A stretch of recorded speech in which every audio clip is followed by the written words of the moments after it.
Hello everyone, मैं मिथुन सिंह स्वागत करता हूं आप सभी का। आशा करता हूं आप सभी बहुत अच्छे होंगे। बीएड सेकेंड सेमेस्टर के लर्निंग एंड टीचिंग यानी कि हिंदी वाली समझ लें, शिक्षण और अधिगम से पूछे गए क्वेश्चन पेपर को हम लोग डिस्कस करेंगे। इससे पहले मैंने और भी वीडियो जो है सेकेंड सेमेस्टर के लिए अपलोड करा है, आप उसे प्लेलिस्ट से जाकर देख सकते हो। लिंक आपको डिस्क्रिप्शन बॉक्स में भी मिल जाएगा और चैनल के प्लेलिस्ट से भी जाकर आप उसे देख सकते हो। तो चलिए 2019 के जो क्वेश्चन पेपर हैं उन्हें मैं आपके साथ डिस्कस करने वाला हूं। चलिए सीधे मैं पीडीएफ की ओर बढ़ूंगा और आपको ओपन करके सारे जो क्वेश्चन पेपर पूछे गए थे वो मैं आपको दिखाऊंगा। देखिए सबसे पहले तो मैं आप लोगों से थोड़ा सा माफ़ी चाहूँगा क्योंकि इसकी जो क्वालिटी है थोड़ी सी कॉम्प्रोमाइज़ हो गई है, इसके लिए माफ़ कर देना। But you have to focus on my voice. आप मेरे आवाज़ पे ध्यान देना ताकि आपको जो भी नहीं भी दिख रहा है तो भी आप जो है चीज़ों को समझ पाओगे। लर्निंग एंड टीचिंग, यहाँ से आप देख सकते हो बीएड सेकंड सेमेस्टर का ये पेपर है। 2019 का 2019 का ये पेपर है। 3 घंटे का वक्त, 80 मार्क्स का क्वेश्चन आपसे पूछा जाएगा। आगे देखिए ग्रुप ए में ऑब्जेक्टिव क्वेश्चन हैं यानी कि वस्तुनिष्ठ प्रश्न। यहाँ से आप देख लीजिए सबसे पहले क्या बोला गया है। यहाँ से पूछा गया है पहला question, which is the earliest definition of a psychology, यानी कि मनोविज्ञान की जो सर्वप्रथम परिभाषा थी वो क्या थी। मन का अध्ययन को ही जो है मनोविज्ञान की परिभाषा कही जाती थी। ऑप्शन ए आपका क्या है, सही जवाब है। In which year the first psychological laboratory was established, यानी कि सबसे पहले जो है प्रयोगशाला किस साल कहाँ पर स्थापित की गई थी, तो ये हो जाएगा 1889। आगे बढ़ेंगे, theory of the operant conditioning given by, यानी कि क्रिया प्रसूत अनुबंधन का सिद्धांत किसने दिया था, तो स्किनर साहब ने दिया था। ठीक है, चलिए आगे बढ़ेंगे। Albert Bandura is related to, Albert Bandura जो है वो किस थ्योरी से संबंधित व्यक्ति हैं, तो देखिए इनके द्वारा जो है सोशल लर्निंग या फिर हिंदी वाले समझ लें सामाजिक अधिगम सिद्धांत से ये जो है संबंधित व्यक्ति थे। अगला सवाल देख लीजिए, पूछा गया था who coined the term emotional intelligence. EQ की बात की जा रही है यहाँ पे। ईक्यू जैसे आईक्यू होता है ना, वैसे ही ईक्यू की बात की गई थी, इमोशनल इंटेलिजेंस। तो देखिए इसके बारे में मेयर एंड सैल्वे ने, देखिए एक्चुअली यूट्यूब पे या फिर आप गूगल में सर्च करोगे तो इसका आंसर अलग अलग दिखेगा, लेकिन अकॉर्डिंग टू ऑप्शंस इन चारों ऑप्शंस में से आपको ऑप्शन 2 के साथ ही आगे बढ़ना था। आगे बढ़ेंगे हम लोग अगले क्वेश्चन की ओर। Postural response theory is related to, देखिए यहाँ पे पूछा गया आसन प्रतिक्रिया सिद्धांत किससे संबंधित है, तो देखिए इसका सही जवाब हो जाएगा अभिक्षमता, यानी कि एप्टीट्यूड से इसका संबंध है। ऑप्शन 2 आपका क्या होगा, करेक्ट आंसर हो जाएगा।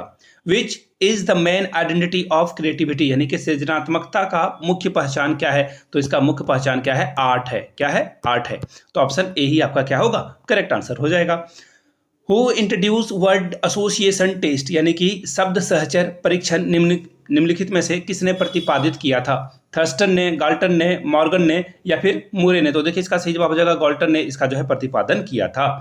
आगे बढ़ेंगे, maturation is increase of the competency and adaptability, who said this, यानी कि क्षमता और अनुकूलनशीलता में वृद्धि का परिपक्वन क्या है, ये जो है कथन किसका है, तो देखिए वुल्फ एंड वुल्फ के द्वारा ये जो है परिभाषा दी गई थी, ये डेफिनेशन वुल्फ एंड वुल्फ के द्वारा दी गई थी। अ सोशल ग्रुप इज, यानी कि सामाजिक समूह क्या है, तो व्यक्तियों का संकलन है, कलेक्शन ऑफ या फिर कलेक्शन एट इंडिविजुअल्स का ये संबंध है। आगे बढ़ेंगे, अगला देखिए क्या बोला गया है हम लोग के लिए। शॉर्ट आंसर टाइप क्वेश्चंस आपसे पूछ लिए गए हैं। क्या है, पहला क्वेश्चन देख लेते हैं। और देखिए याद रखिएगा हर एक प्रश्न के लिए आपको 5 नंबर से रिवॉर्ड दिया जाएगा, अवॉर्डेड किया जाएगा, और आपको जो है 4 क्वेश्चन को ही सॉल्व करना है। 20 मार्क्स का ये क्वेश्चन रहेगा। क्या है पहला question, right educational implication of a classical conditioning, यानी कि शास्त्रीय अनुबंधन सिद्धांत के जो शैक्षिक महत्व है उसको आपको लिखना है। आगे देखिए क्या बोला गया है, define teacher behaviour as a teaching variable, यानी कि शिक्षण चर के आधार पर शिक्षक व्यवहार का जो है परिभाषित आपको करने के लिए बोला गया है। Right a short note on Vygotsky theory of constructivism, यानी कि वाइगोस्की के निर्णयात्मक सिद्धांत पर एक संक्षिप्त टिप्पणी आपको लिखनी है। अगला क्वेश्चन देखिए आपके सामने ये रहा। क्या है question, describe the analytic concept of a teaching, यानी कि शिक्षण के विश्लेषणात्मक अवधारणा का वर्णन करें। आगे देखिए अगला सवाल क्या है, right about the concept and type of the fatigue, यानी कि थकान के अवधारणा और प्रकार को आपको लिखना है। क्वेश्चन नंबर 6 था ये। क्वेश्चन नंबर 7 की ओर बढ़ेंगे, explain the educational implication of attention, यानी कि अवधान के शैक्षिक महत्व को लिखें। यानी कि अटेंशन, आप जो है पढ़ाई कर रहे हो या वीडियो देख रहे हो तो आप मल्टीटास्किंग तो नहीं कर रहे हो, आप अभी कॉलेज जाने के बारे में सोच रहे हो, ओवर थिंकिंग तो नहीं कर रहे हो, इन चीज़ों के बारे में आपको लिखना है। Discuss the cooperative learning with the example यानी सहयोगी अधिगम के उदाहरण के साथ आपको जो है इसे चर्चा करना है, इसे एक्सप्लेन करना है। Describe the educational implication of imagination यानी कि कल्पना के शैक्षिक महत्व का वर्णन आपको करना है।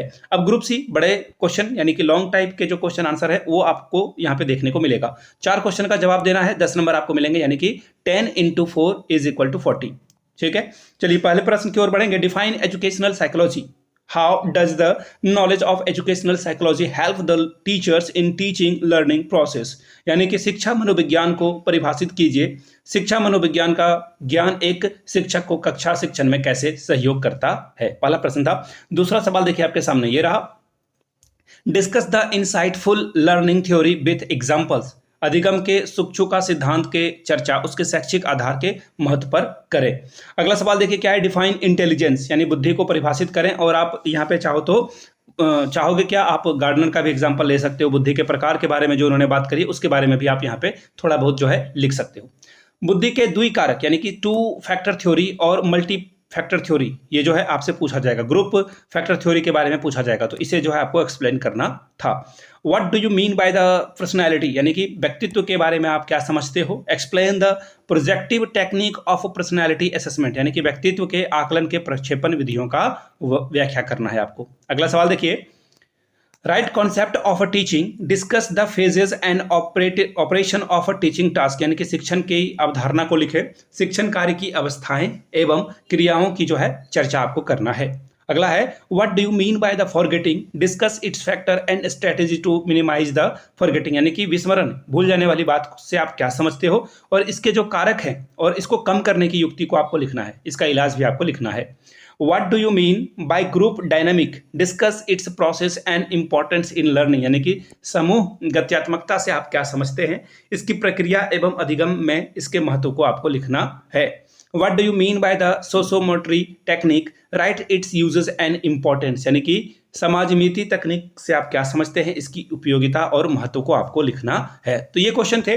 अब देखिए जिनको हैंड रिटन नोट्स चाहिए एग्जामिनेशन की तैयारी के लिए, बीएड, एमएड, डीएलएड, बीटीसी जो भी आपके दोस्त वगैरह हैं उन तक आप इस मैसेज को पहुंचा सकते हो। 399 में आपको मेरे हैंड रिटन नोट्स मिल जाएंगे जो कि मैंने लिखा है आप लोगों के लिए। और by the way question paper के लिए 99 में आप जो है मैसेज कर सकते हो आप मुझे। यहाँ से मेरी ईमेल आईडी देख लो, yourmithunsingh@gmail.com पे आप मुझे मेल कर सकते हैं। इंस्टा पे हो then do follow me @imithunsingh। तो चलिए मिलते हैं अगले वीडियो में। इस वीडियो को शेयर करें, लाइक करें और आप जहाँ से भी देख रहे हैं इस वीडियो को नीचे कमेंट करके हमें जरूर बताएं। Thank you so much for watching this video. Have a good day.